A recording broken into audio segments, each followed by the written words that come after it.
Good morning, ladies and gentlemen. Welcome back to Jack's Coffee Break. Guess what? We've got a new pack. We knew that there was going to be a new pack, but they've just announced, at least for me today, you're going to be seeing this a couple days in the future, that we are getting the Zookeepers pack. So if you've somehow missed the news, this is your update. We're getting a new pack. I'm sure that lots of you have already seen all of the different animals and the speculation and things like that. So today we're going to be taking a slightly different approach, but I'm going to keep the trailer playing in the background. We are going to do our traditional, analysis and talking about the different animals and all that kind of stuff. That's still going to happen. So this is going to be a pretty huge pack. This is going to be similar to the Barnyard pack, it looks like, in that it's going to be mostly animals and some build pieces. So I'm very excited for it. Not all the animals that we're getting are my favorites, but there's a couple in here that are like absolute winners for me. So we're going to be talking about all of them. So we are looking at 7 animals, all of which are going to be habitat. There will be no enclosure animals, either small or large. It's all habitat.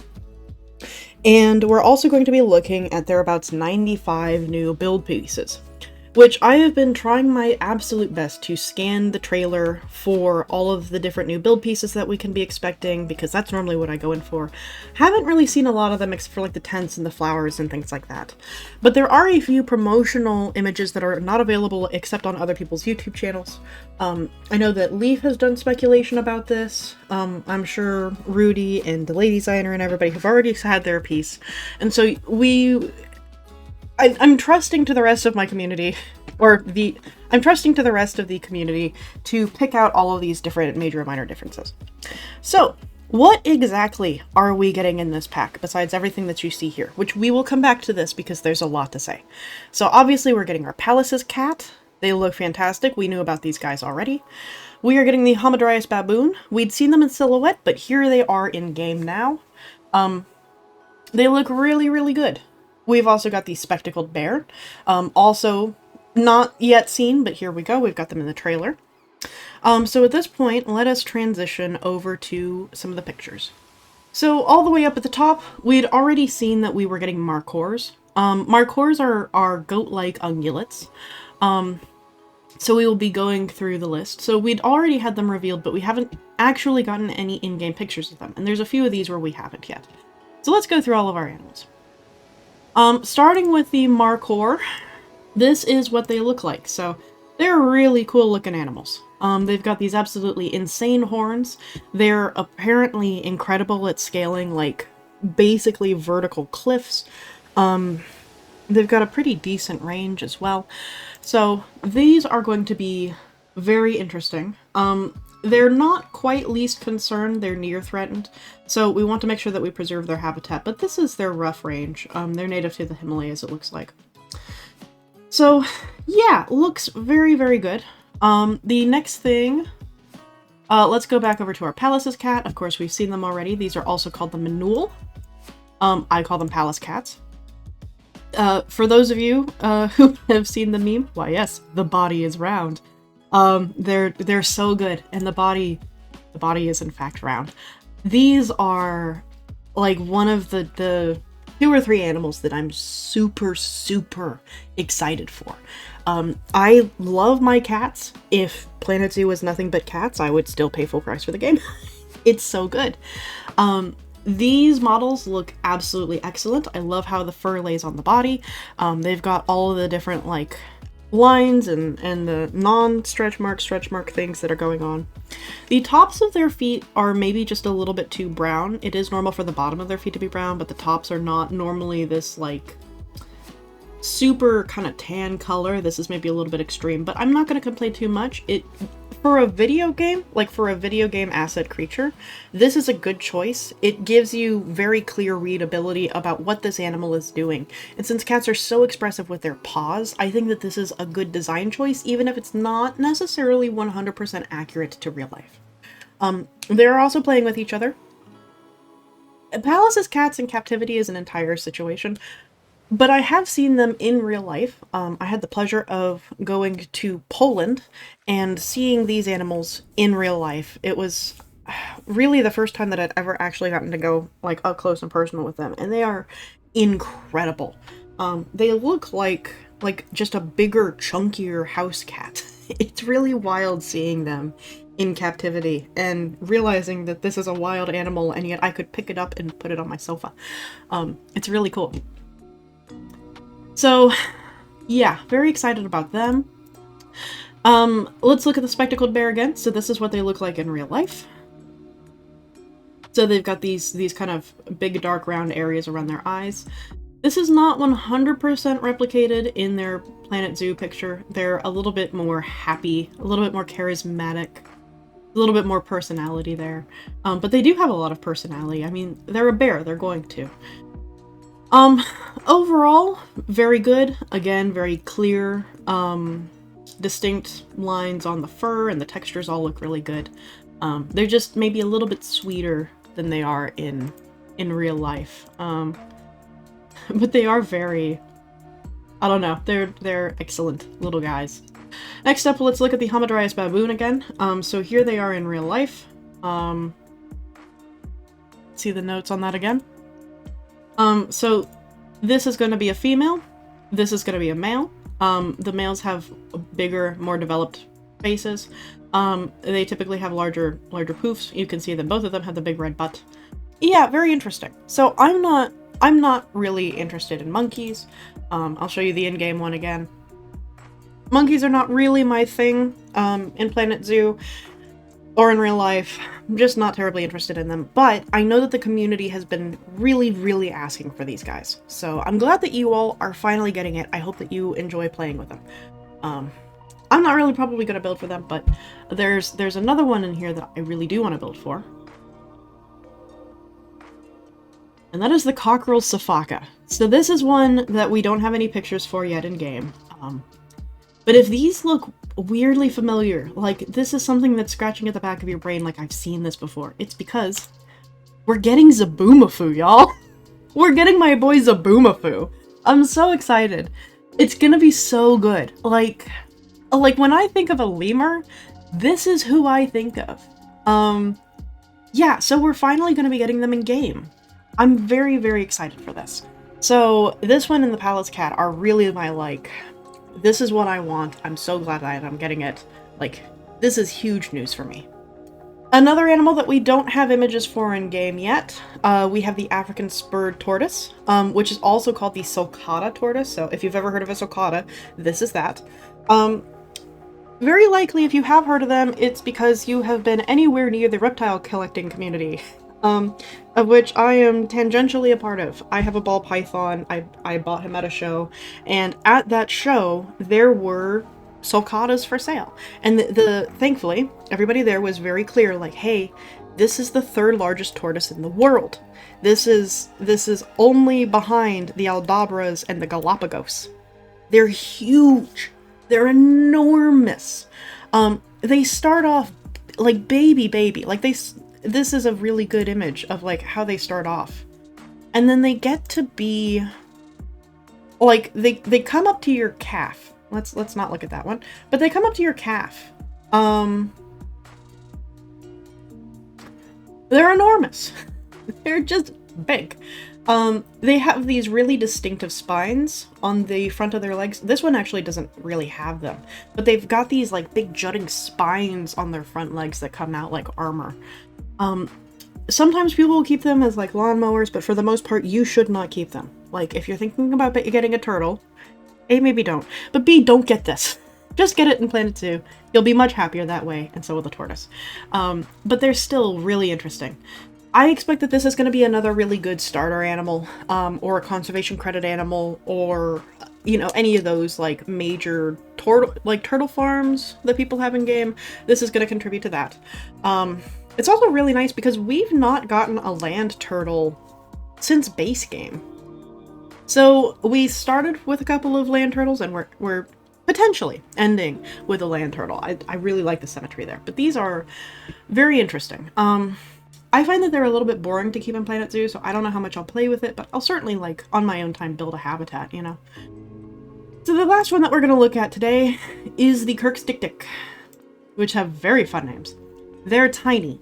This is an adult. This is an adult male. They're itty bitty bitty, so this is going to be the smallest ungulate we have in the entire game, like by a mile. They're tiny. They have these gigantic eyes. They have these noses that are very muscular, very muscular. They're very well developed. They're like snoots. They sneef, and they like move around and like, I don't know, they're not quite like a trunk, but they've got all the musculature to be a trunk. It's very interesting to watch them.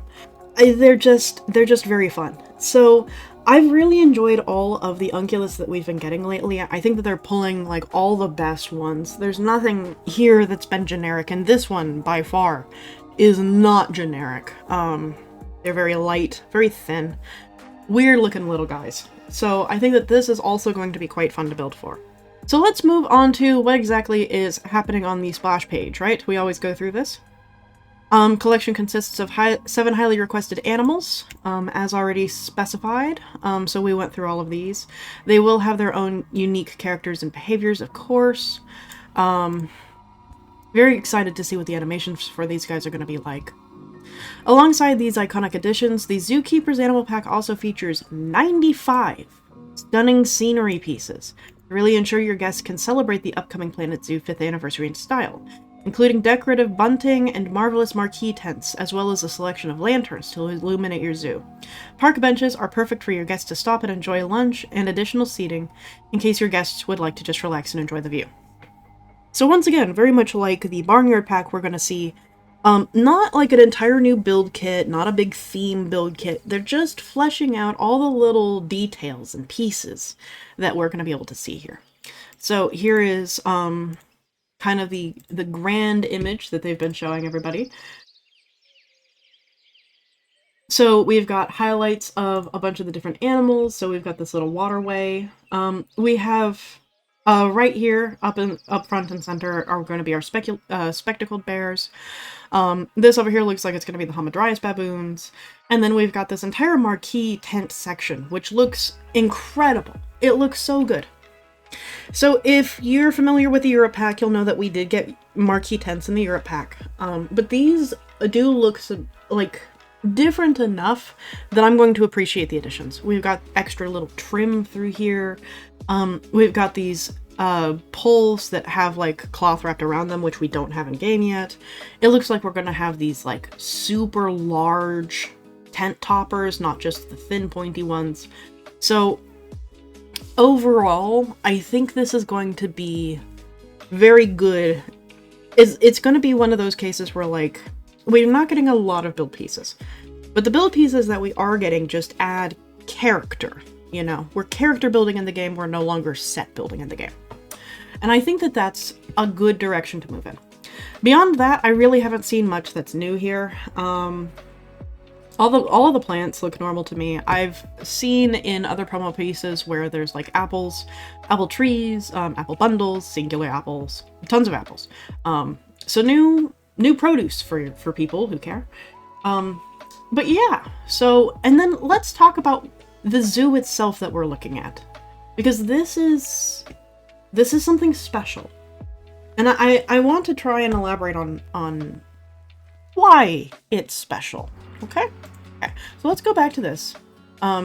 Get ready to party. The Zookeepers Animal Pack also features a brand new campaign scenario where you will join the team in celebrating 5 years of Planet Zoo at the famous Frontier Zoo. The Frontier Zoo. As a vital member of the party planning committee, you'll work alongside returning favorite Emma Goodwin as you prepare, manage, and pull off the perfect party at the Frontier Zoo for all visitors and animals to enjoy. It's your job to set the stage for an unforgettable celebration that will go down in Planet Zoo history. So this is interesting. Recently, they've been giving us a lot of interesting little drops in these campaigns. You know, for a little while it was just like, we've got a new campaign, you're gonna go here, you're gonna meet this new character, da-da-da-da-da. And then, right around the Eurasia pack, stuff started to get a little bit interesting. You know, we had the retirement of, I can't remember her name, but I can see her face. the lady who helped Bernie Goodwin actually like run everything. We had her retirement party. You know, Bernie Goodwin. The whole premise of that scenario was that we were going to set up a zoo for her to run in her retirement, because otherwise, you know, she'd get antsy and not be able to relax. You know, that whole thing. And at the time, a lot of people speculated that, hey, you know, this might be indicating that this is the end, you know? And this is a conversation that we've been having for a very long time now, it feels like. It feels like we've been having this conversation of, is this the last pack, for the better part of a year, like a calendar year. And to a certain extent longer, you know? There's been speculation about, well, when we hit the 200 animal limit count, then that's going to be the end of Planet Zoo. And that's why they set the limit cap, and it messed with the modding community, and da-da-da-da-da. We'll get there.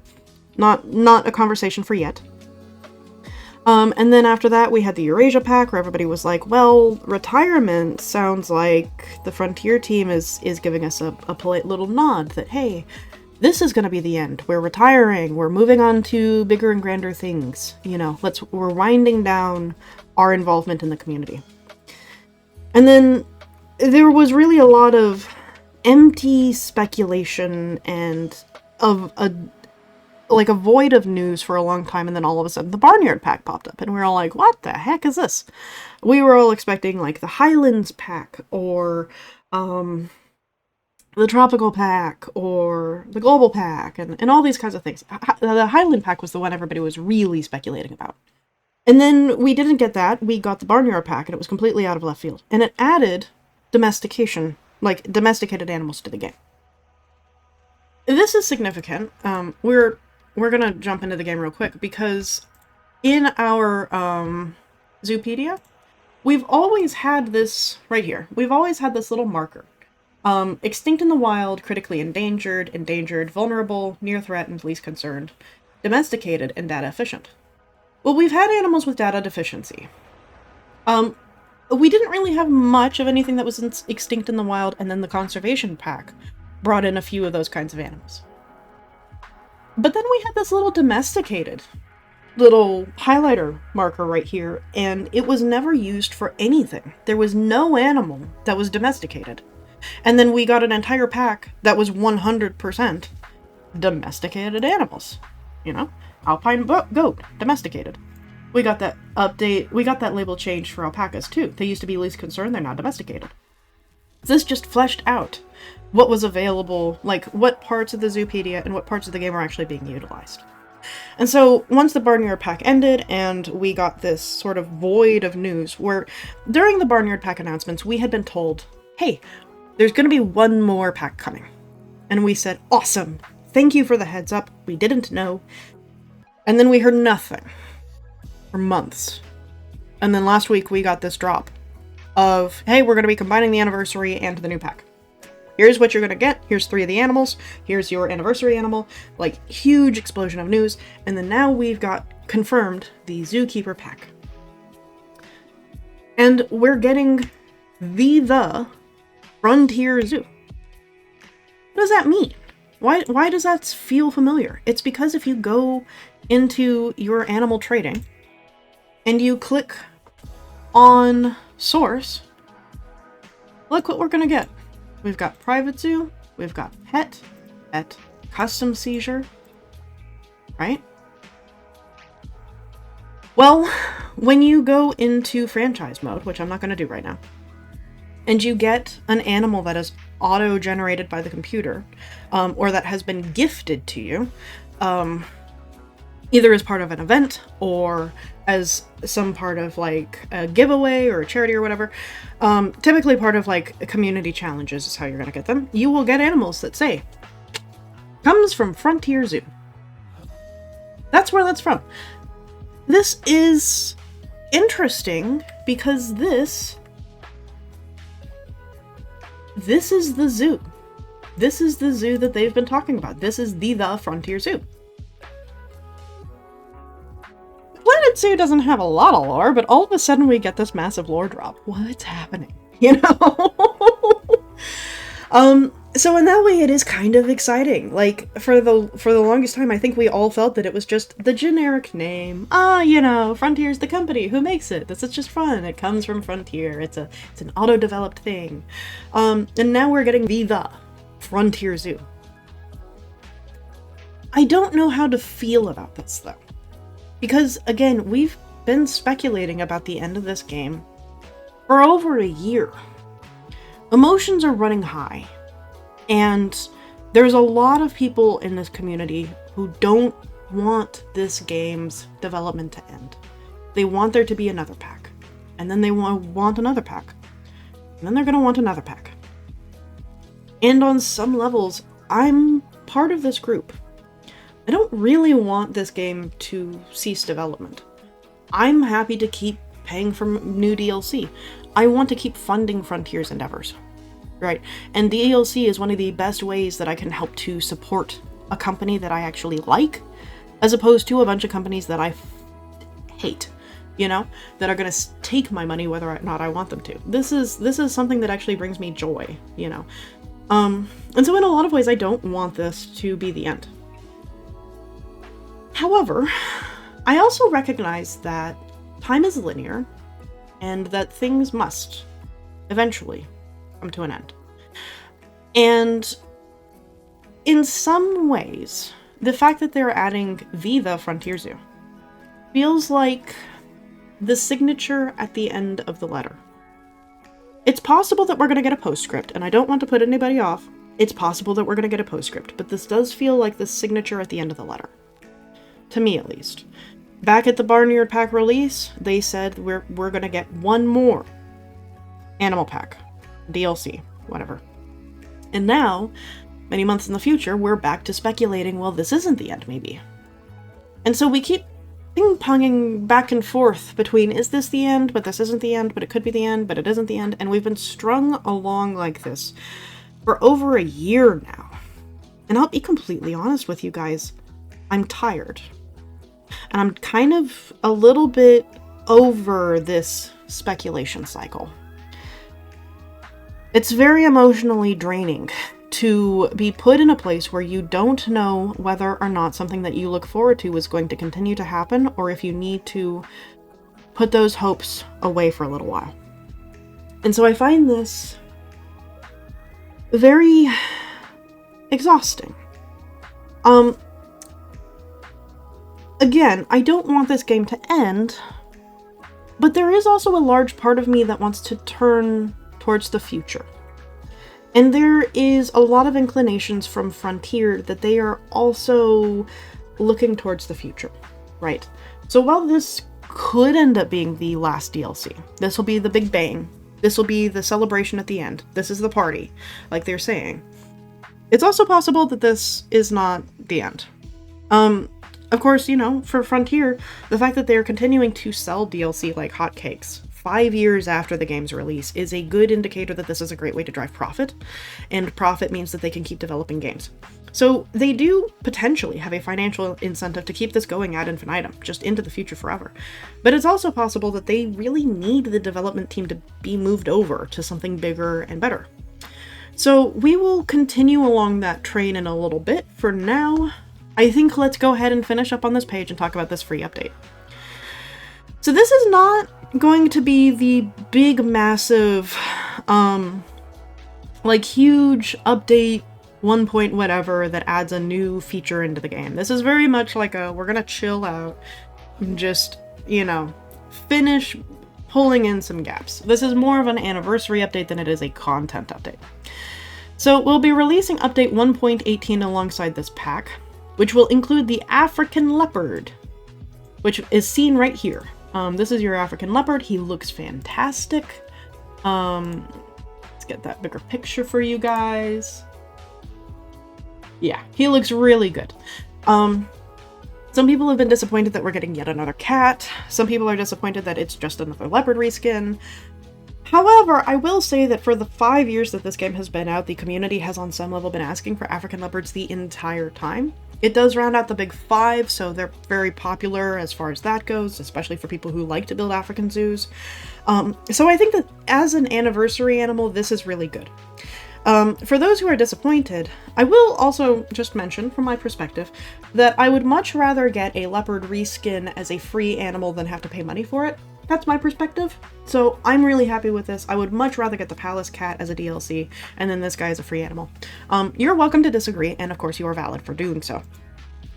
Next thing to note, available to all of our PC players for free. Now, for console players, don't worry, this doesn't mean that you're going to have to pay for this guy. It just means that you're going to be getting him at a later date. So we'll get clarification on that in a little bit. But you're not going to be getting, as far as I can tell from this announcement, console players, you are not getting this animal immediately as this drops. You're going to be getting it a little bit later. It'll still be free. But the celebration doesn't stop there. You'll also have a selection of hats available, and you'll receive a brand new jelly cake enrichment item. That's just cute. That's just really cute. I'm happy to get new enrichment items at any point. New hats are always fun. These will be probably for your character model, not actually in-game. We also have another limited time celebration happening in-game with a community challenge from the 15th to 21st of October. In the special event, you'll receive a boosted animal that has an 80+ in any gene, and in return for every 5 animals that you release, with a 1 in 50 chance of having piebald or albino coloring. So, I love this event. They did it last year, I believe, and I have to admit I was a little bit disappointed that I didn't really have a zoo that I could do this with. So here's your warning, here's your alert. If you want to go farm like a ridiculous number of really high stat, really like, and have a really good chance for like off-color colorings for different animals, this is your time to go set up your breeding zoo if you don't have one already. This is the call. That way you can build up a stockpile and then just release and release and release and release, and you get a ton of these brand new animals. It's also worth noting, I believe that you will get all of these animals when the event ends.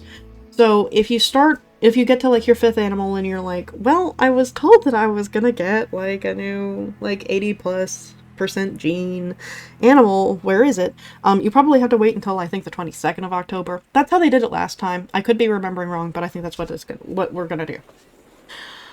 Alongside this, you will also gain a complete avatar outfit for every 20 animals released, so you can celebrate in style. So this is really cool. I don't think they did this last time, so this is new. Both the Zookeepers Animal Pack and the free update will be coming to Planet Zoo Console Edition in the future. Be sure to follow our social channels for news and announcements. We can't wait to celebrate the 5th anniversary of Planet Zoo with you. And then we've got this nice little screen cap, along with some of the apples that I was telling you about.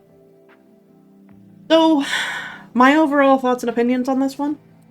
I think it's really good. I really like it. I think it's good.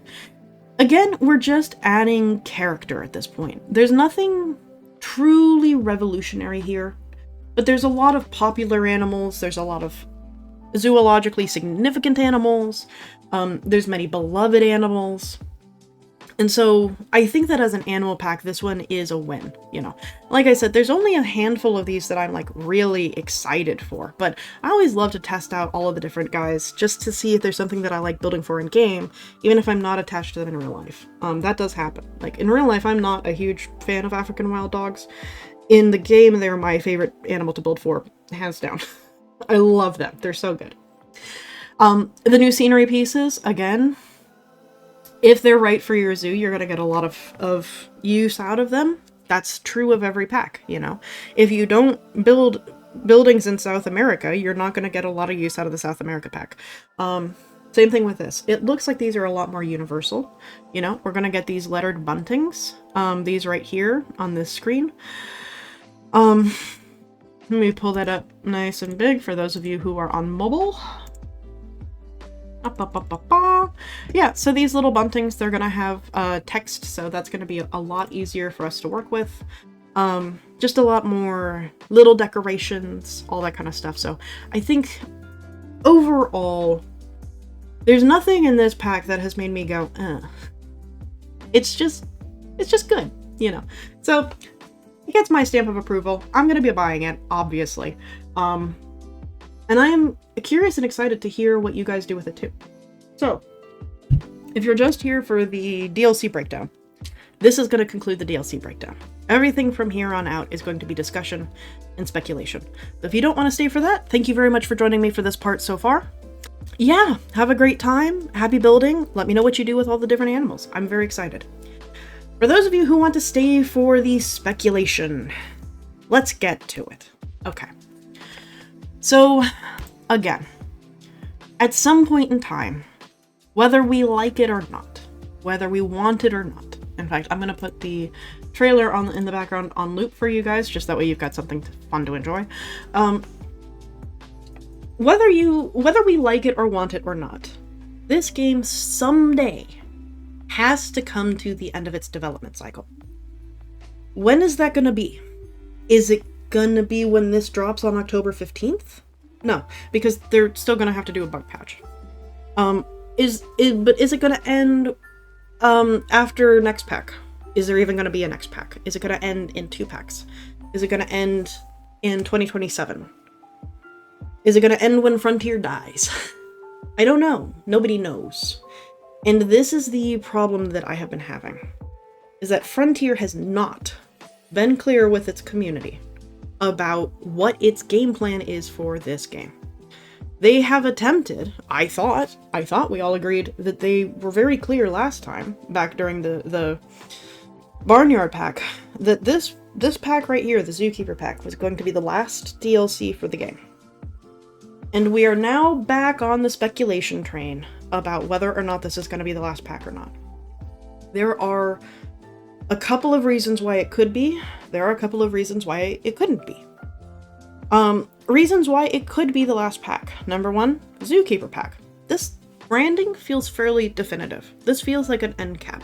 Them giving us the Frontier Zoo. Again, it feels like we're breaking out of the narrative, and we as a company are thanking you, the community, for letting us have this dialogue, for building this up into the cultural phenomenon that it has been. And we're going to thank you, and now we are going to move on. There is very much that feeling about this. But it could also just be a thank you, let's celebrate, and then we will come back with a new pack. It could be that.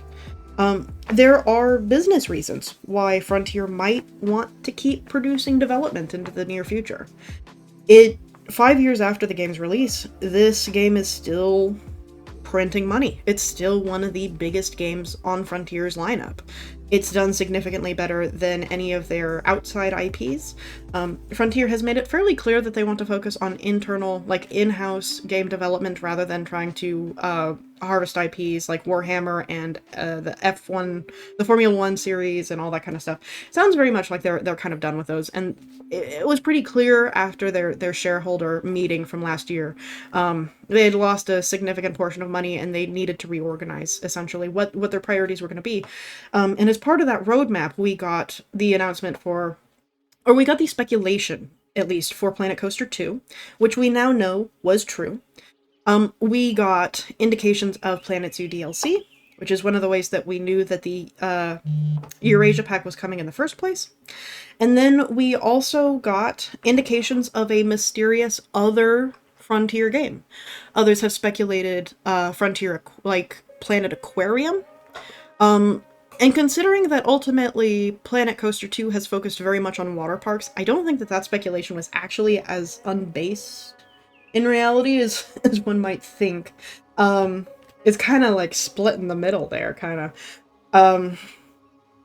But we did get that announcement a few weeks ago, and we'll now be seeing the release of Planet Coaster 2. And it's one of the reasons why the anniversary animal is releasing so early, is because they don't want those two things to conflict. They don't want the news to conflict about Planet Coaster 2 and then also Planet Zoo's having this anniversary. Because the names are so similar, people are going to get confused. Like, I came here for the water parks, what do you mean I'm getting a new cat? You know? I understand why they're doing it from a marketing perspective. Even if it's not true to the timeline. So there are money reasons why they might want to continue. There are staff reasons why they might not. You know, they have to at some point turn their eye towards developing new things and not just refreshing the old. And any time that they release a new DLC pack for Planet Zoo, they are refreshing the old. So at some point in time, This gravy train's gotta end. And we can have a dour perspective on this. We can look at this as the end of the universe, that the community is eventually going to fall off and die, and we can be doomsayers, and it will drive up clicks and views and goodness knows what else, and everybody will feel upset, but I don't want to do that. Because I don't think it's true. If Zoo Tycoon 2 taught us anything, it's that this community, the zoo management community, will keep a game alive for decades after a company has abandoned its project and then died and then bought out. Right? We will hold that torch. And I don't think that we should be underestimating ourselves like that. Likewise, I don't think that Frontier is going to give up its golden goose. I just don't. I think that if Planet Zoo comes to an end, it will be because Planet Zoo 2 is projected on the horizon. Now, life is complicated, things happen, economic turmoil happens, development time balloons. We all understand that, you know. All of us have been here long enough to understand that the future is not certain. But I think right now it is safe to speculate that at the very least the concept of a Planet Zoo 2 is on the list of things Frontier at least wants to do, if not that they're actively preparing for. That's what I would put money on. Whether or not we will actually see a Planet Zoo 2, it depends so much on the actions of the future, you know? But I think that right now that hope is not misplaced. So let's talk about what we're going to do in the meantime, right? Let's move. We'll wrap up about what Planet Zoo 2 could potentially look like. But in that meantime, what are we going to do as a community between the last DLC, whether it's this one or the next one or the next one, and when Planet Zoo 2 releases? Again, this community is not to be underestimated. So I mentioned Leaf earlier. Here's his channel. He's one of, if not my favorite, Planet Zoo content creators on the entire platform. I love this guy. He's very fun and happy. You've probably seen him. Probably. He's got 29.4k subscribers. You've probably seen him somewhere. I recommend watching his stuff. He's very knowledgeable. He's the one where we got the dictionary theory from, I believe. But he also does mods. So he makes mods himself, and then he's also kind of the figurehead for the modding community. Now, mods have gotten a bit of a reputation in the Planet Zoo community. In every other gaming community, mods are like the breath of life that keeps those games going for decades on end. Skyrim would have died as a concept if it were not for the modding community keeping it alive to this day. There is still very much real active development. There are full studios of people who are making mods just for Skyrim. It's a huge scene, and in a lot of ways, it's a way for people who want to become game developers to kind of cut their teeth, you know, to train and to get the hands-on experience that will eventually net them a spot at a real gaming company or to start their own. So modding, in a lot of ways, usually, is a very good thing for a gaming community to have. I find it strange that the Planet Zoo community, then, is really gun-shy about mods. And I think there are two reasons for this. The first one is because of perceived instability. Anytime that you talk to one of the modders in the Planet Zoo community, they will tell you up front, and I will reiterate because it is true, Frontier does not officially endorse mods. Most companies don't officially endorse mods. That's not special. The companies that do endorse mods are special. They're rare. Ark Survival Evolved, their development team is Wildcard, and when they released Survival Ascended, they made a point to ensure that mod integration was baked into everything from the computer to the console editions. So they fully embrace modding. Same with Bethesda. Bethesda fully embraces its modding community and relies on it to preserve their games for the future. Frontier does not do the same thing. They're not very overt about it, and this is for understandable reasons. Frontier is by comparison, a small company. You know, it is not Blizzard Activision. It is not Riot. It's it's not Bethesda, you know. They're a relatively strong company out of Europe, but they do also have to deal with like European regulations and all that kind of stuff. So if they endorse the modding community, that does also mean that if somebody decides that in Planet Zoo they want to make a mod that is a walking piece of the male body, for example, Frontier does not want that on their reputation. Bethesda's a little bit kinder. They're more likely to laugh than to sue, right? And on the scale of laugh to sue, I would say that Bethesda is closer to the laugh section.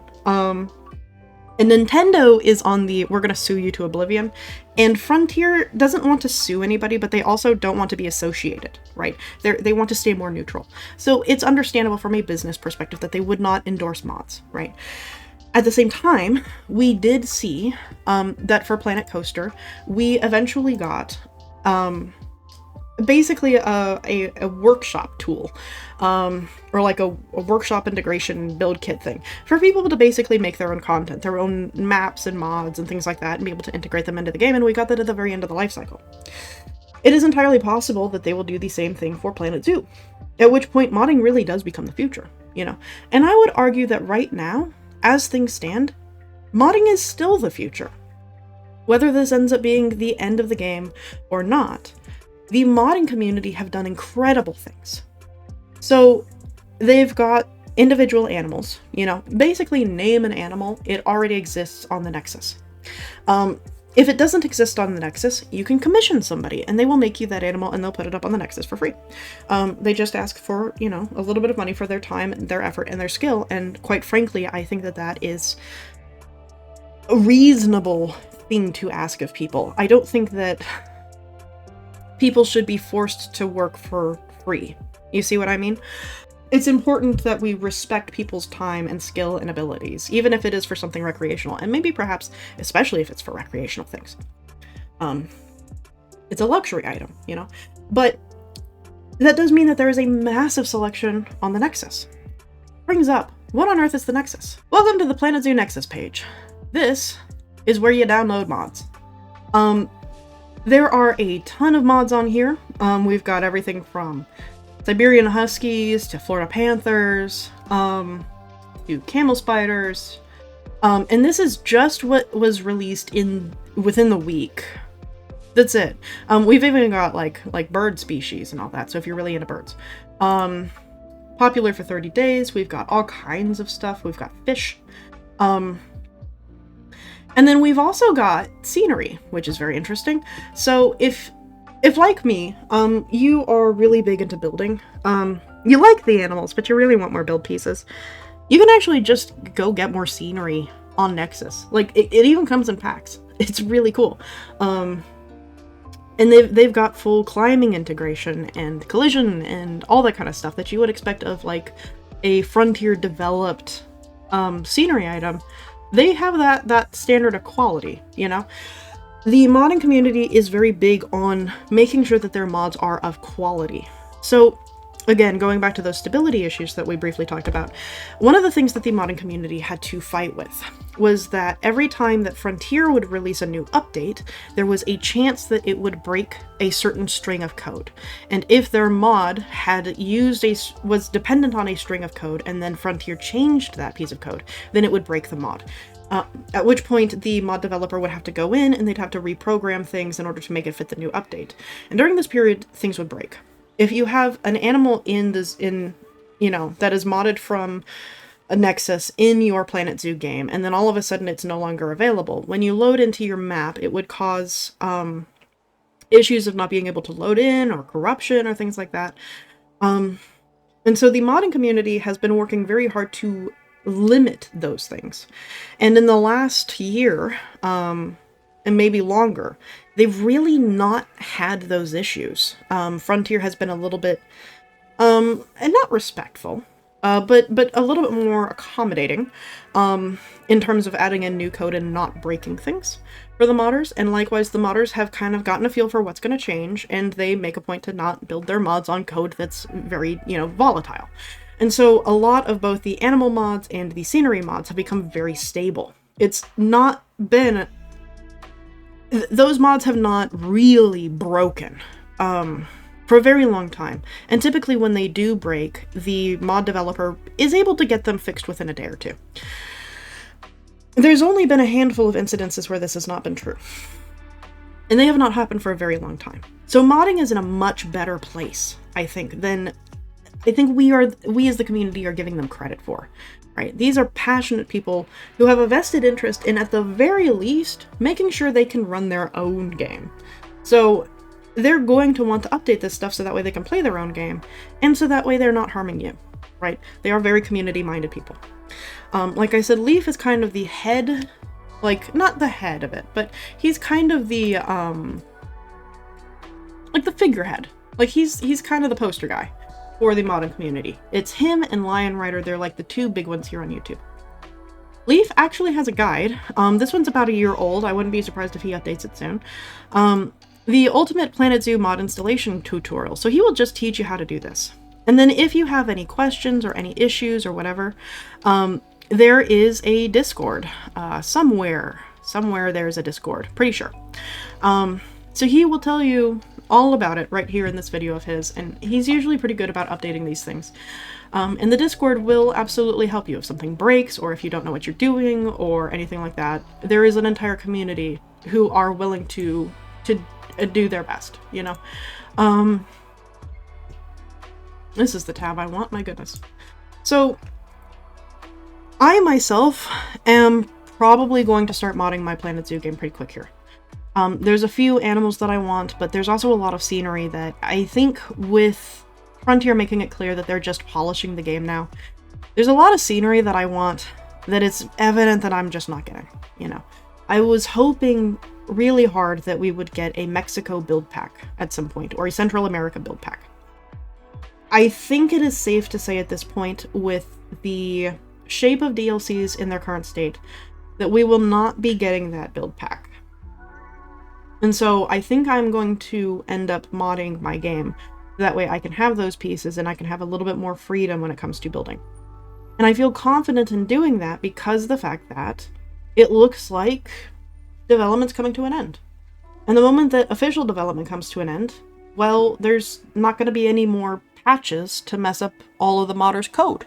So they're going to be working on a stable version of the game, which means that they're going to be able to go ham.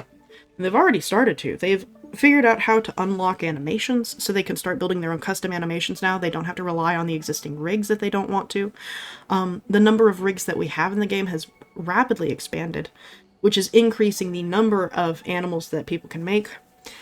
There's even a guy, and I can't remember his name, but he's done incredible work. He managed to figure out how to use like the capuchin model in order to make macaws. Like, really cool things like that. And then, of course, also being able to unlock the exhibit animals out of their exhibit and use them as, like, animated props, which is really awesome. So, definitely some big things are happening in the modding community, and I want to highlight that. So, to me at least, whether or not this ends up being the last DLC, I don't believe we as a community are being left high and dry. The people making the content are going to change, you know, we're going to have different methods of obtaining our new animals and props and things like that. We're no longer going to be getting them, you know, dropped in our lap after a paywall. We're going to have to go out and actually hunt for them and then download them and do all the steps, you know. So the way that we do things will change, but we are not going to starve, you know. There is an entire community of people who are ready and willing to uphold.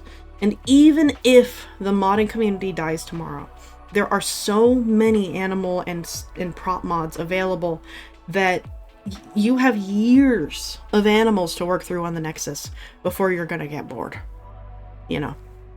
So I'm choosing not to see the end of Planet Zoo as a bad thing.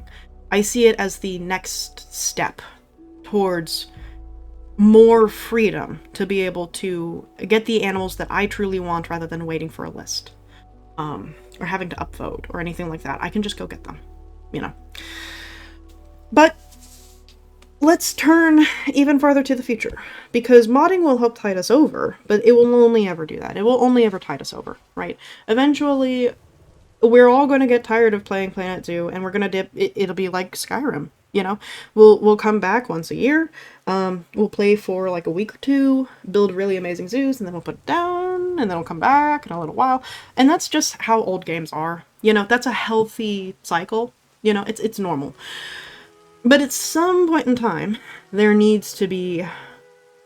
somebody is going to fill the gap left by Planet Zoo's quote-unquote death. Whether it's Frontier or a new company, somebody is going to make a new zoo simulator because there is money to be made in it. I want it to be Frontier, and I want them to make Planet Zoo 2. But what is that going to look like? You know, what do I want? Let me show you what I want. So here we are in just regular Planet Zoo. I don't have any animals in this habitat yet, but this is just for demo purposes. So this is an elephant habitat that I'm working on. It's got 3 different sections.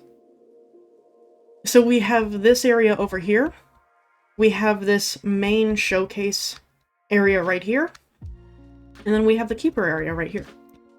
And this is something that right now offers nothing but visual functionality. Doesn't actually do anything.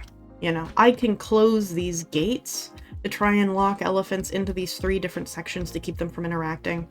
But effectively what I'm doing is I'm also locking them out of being kept by the keepers. And I'm locking them away from their herd, and it's going to ultimately hurt their group size for me to split up a habitat into these sections. But when we look at zoos in real life, this is a normal setup. You know, you'll have your big show area, and then you'll have a paddock in the back. This is typically like a resting paddock, and then you'll have some kind of keeper paddock, you know, or you'll have both a keeper and resting paddock kind of connected together. And so this is so that way, you know, the animals can be fed in privacy. They can have their vet checkups in privacy. It's also so that way, like, they can hide some of the more human aspects of the habitat and keep it more wild, preserve the illusion, as it were. I would love to see some aspect of this actually matter in Planet Zoo 2. Because right now, all I'm doing is I'm just herding my elephants. You know, both H-E-R-D and H-U-R-T, if I do this. This is not a healthy setup right now. But in real life, it would be. Backstage areas would matter, and they would be hidden. And I would love to see a version of Planet Zoo 2 where backstage areas matter. Because right now, there is zero impetus to actually build them, save for the fact that you need a keeper gate somewhere, and it seems like a nice thing to do, and it mostly replicates real life. But what would this a backstage area actually do? You know? So while Planet Zoo has an incredible roster of animals, and it has an amazing build kit, you know, I often, when people ask me what I play, and what Planet Zoo is like and things like that, what I often tell people is that it's like a wonderful model train kit. I can build anything that I want, and all of the animals will run around, and I can set up my trains, and I can have this living, moving world that I can personally curate by hand. But this is a game, a management game, and management is very bare bones, right? I would argue that Zoo Tycoon 2 had slightly more management than this game does. It's very thin on the ground. It doesn't take a lot to snowball your finances to the point where you might as well be playing creative mode, or sandbox mode, I should say. It's really not hard to do that. And once you get to the point where money is no longer a thought in your head, the only thing that you're actually really managing at that point is making sure that your animals don't inbreed, and that your keepers are collecting the bodies, and that your animals are not starving. And that's really all the management that you actually do once you get a habitat built. And what this ends up doing is that you spend most of the game playing in pause. So you're not really managing, you're buying yourself more time to build beautiful sets. And I think that this is a strength of current Planet Zoo, that we have the ability to build these incredible lifelike habitats. But I wish they mattered. That they weren't just for my aesthetic enjoyment and for my need to fiddle, you know, that they actually did matter to the game. And I think one of the ways that we can do that is to change how staff works. So if we go into facilities and we go into staff, the only option I have to manage my staff is to put down this box and then to come into Zoo and set down a keeper place, that way they can move around a little bit. And then I can come into this keeper and I can see what they've been doing with their day, and I can train them, and I can mess with their salary. And then I can come over to another box, like their keeper hut. And I can look inside it at what they're doing all day. And maybe I go into their staff room, which is another box. You know, and then maybe I say I want a social club perk, and that's it. And the only other thing that I can really manage is where I put these boxes. So if I have my guest or my habitat entrance right over here, and I put my keeper hut all the way over on the opposite end of the map, I'm gonna have management issues, right? I remove those management issues by just putting a keeper hut right here in the habitat. And then all of a sudden, these are no longer things that I think about. I set and place everything else, and then I move on to the rest of the zoo. So it lets me build a zoo very quickly, and then I can flesh out that zoo very quickly. But then I don't spend a lot of time actually, like, doing anything about it, you know? Whereas there are a lot of ways that I think we can open this up in very fun ways that are both educational and just good gameplay. So right here, I have an example of something that I desperately want. I want to break away from the boxes, right? I don't want to have staff boxes. I want little stands like this. I'd like little buildable around units. You know, I've got this little stand right here, and then I can choose to build an entire shop, or I can build like a van, or I could build a tent. This is a very flexible item because all it is it's just a desk with a cash register and some items and a dude who sits behind it. And I would love to see this kind of modular design applied to my staff as well. You know, we got the updates for merchandising. Let me turn off blueprints. This is way easier. Where we can now have buildable souvenir stands. And I love this idea. You know, I would love to be able to have this so that way I can build, let's say that I want to build a food prep area. And I want to be able to build like a little kitchen, and then I want to be able to have storage areas, and then I want to have a prep station that's for my carnivores that only handles meat, and so I've got refrigerators that are just for that, and then I've got my little area that's just for veg, and then I've got a garden outside that somebody is tending to, so now I have to hire a gardener, and then that way all of this goes into the food prep areas, and then a keeper who is trained as a feeder will bring this over to my animals, and they'll have different buckets. And then maybe the AI of the animals is knowledgeable enough to be able to line up at those buckets, you know, that they're going to come over here and feed and wait. And maybe they'll like heckle my dude a little bit. And so I have like a little bit of a perk thing that I can train my keepers for, like, you know, unruly animal management, or dangerous animal, like how do you feed a dangerous animal, you know, different things like that where I can start to train my staff. Likewise, I'd love to see this for vets, you know. So I've got these little like veterinary cages right here. So I could have one for my small animals, my medium animals, and then what are you going to do for a large animal, right? Like how do you take an elephant to the vet? How does that work? So what I kind of envision is that you essentially have two different kinds of vet. So you have the building, the veterinary clinic, you know, and I would love to see quarantine areas. Like I have to build a quarantine paddock you know, or a set of quarantine cages. And all of that is integrated into the vet. So the vet is actually going in and checking on these animals while they complete their quarantine. Those two things are merged. And then I have another area that's just for sick animals. I have another area for convalescing animals, you know, once they're, you know, done healing or after surgery or something like that, at which point then they can be brought back over to the zoo, you know. So these different ways of managing where my animals are and what my veterinarians are trained for. You know, we already have, if we go into our research tab, so when I come into my vet research tab, you know, I can research individual animals. And then I also have all the way at the bottom, I can research these different diseases, so fevers and rotavirus.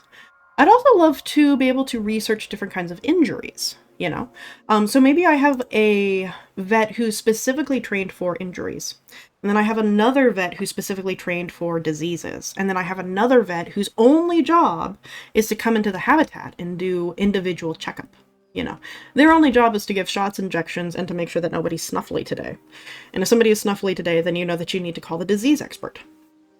I would love to have disease outbreaks.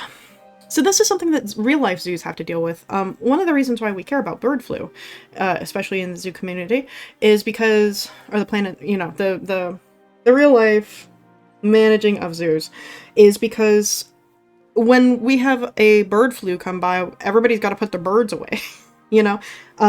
There's like actual real-life implications of disease that add a management aspect that I think could be very educational and potentially very fun in a Planet Zoo 2 game, you know, where you have to do preventative healthcare as much as treatment healthcare. I think that both of those things could add a lot to the gameplay. So I would love to see a complete overhaul of how staff work.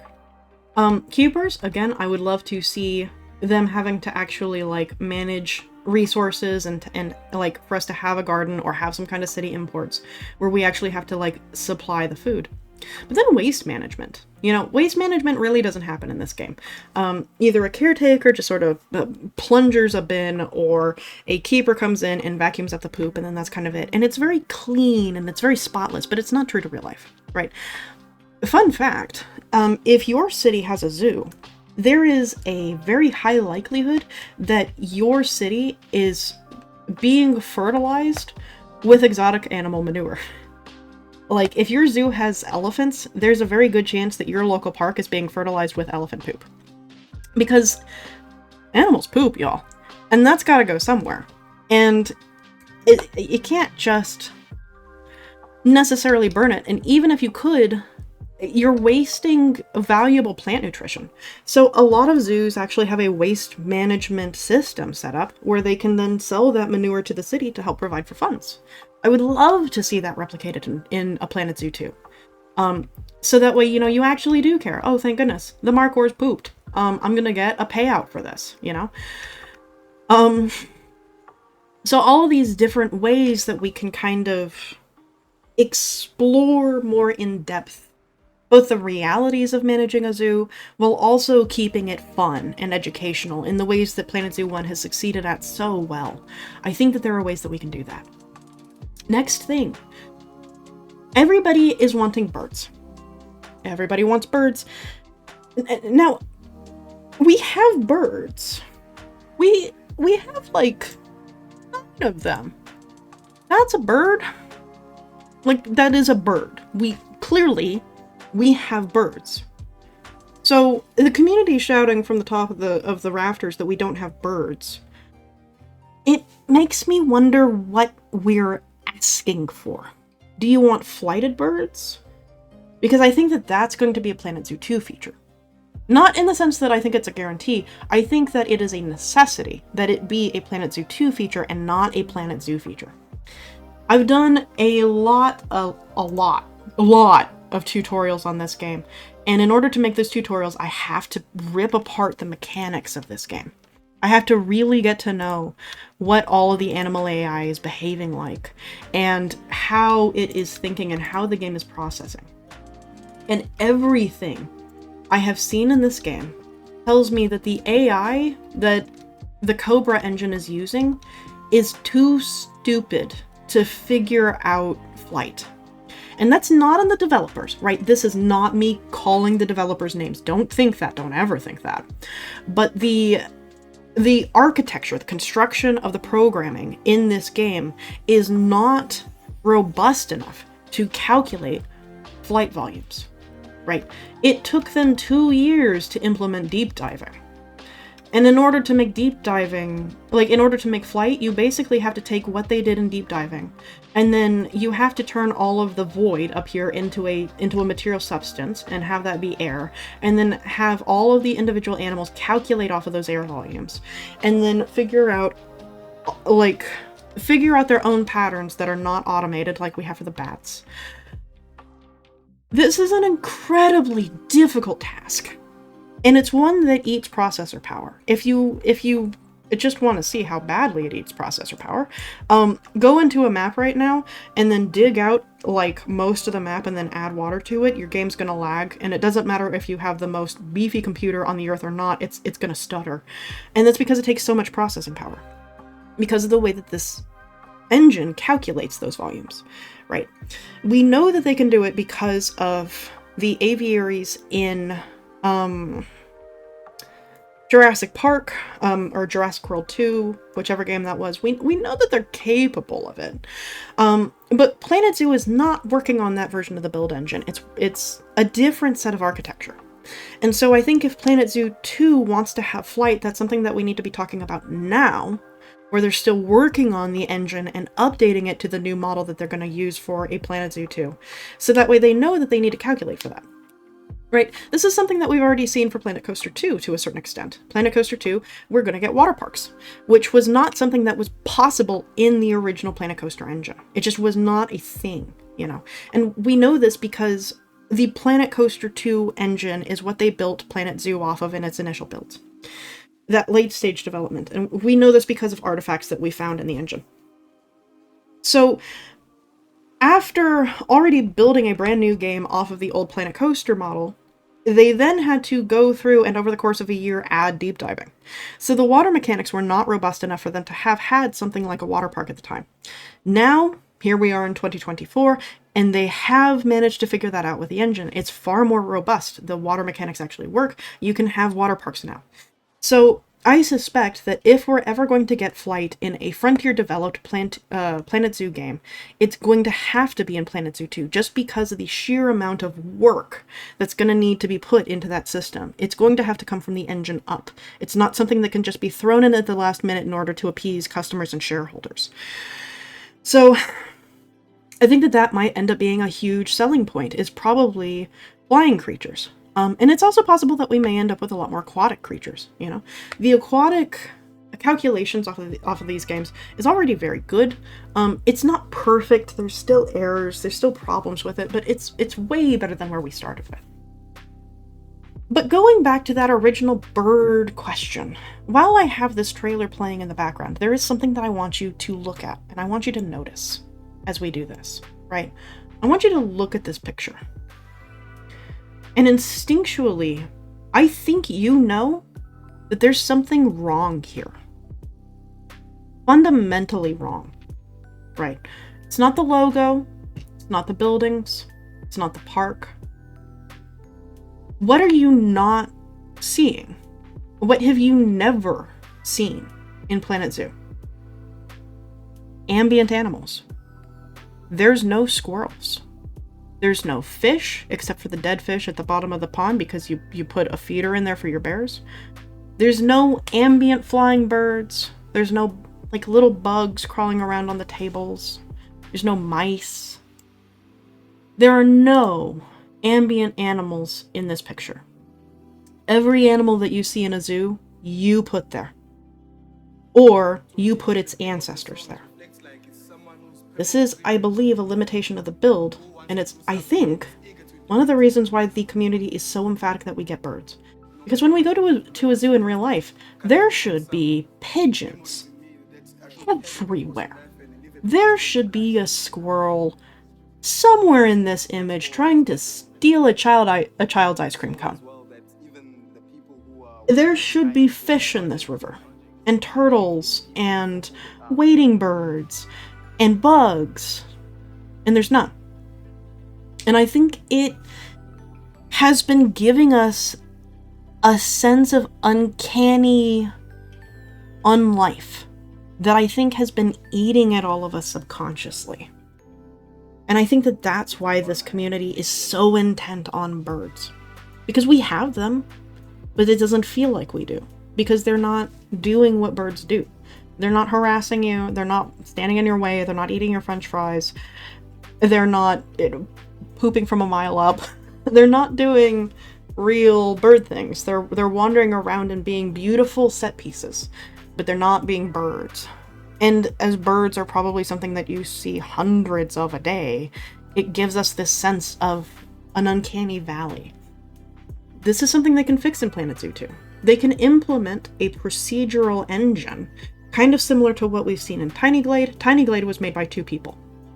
If they can figure out how to add in ambient features on a built from the ground up engine made by 2 people, I'm pretty sure that Frontier, if they want to, can figure out how to put ambient animals into a Planet Zoo 2 game.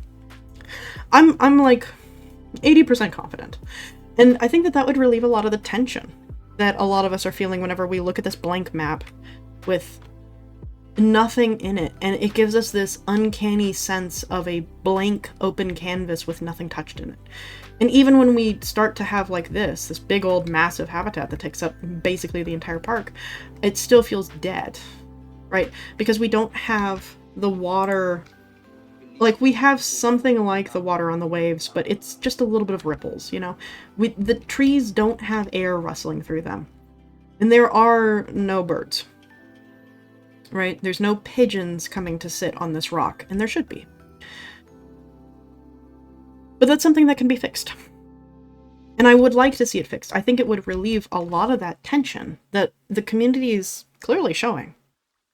So anyway, those are sort of the things that I'm looking forward to in a Planet Zoo 2. A lot of systems update, a lot of management update, a lot of ambient changes.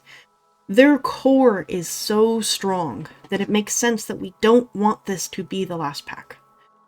But I think it's time that we earnestly and honestly, emotionally prepare ourselves for the fact that this is going to end.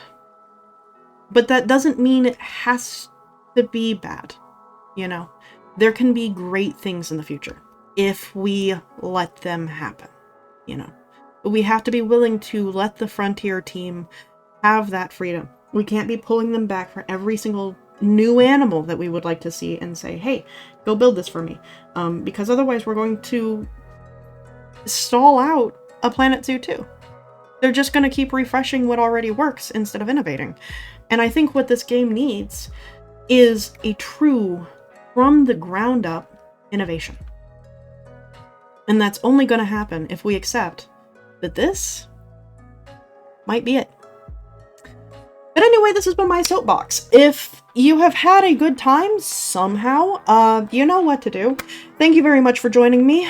I will see you on Monday for more Minecraft. I will see you next Friday, hopefully, with the new pack, and we will be building for the Palace Cat. If we're not, we might be doing Satisfactory. Satisfactory is coming to the channel. I don't know when. I haven't decided. We haven't gotten it edited. But it will be coming soon. So, lots of things to look forward to. Thank you very much for joining me. Y'all have a great day. Stay safe and happy building.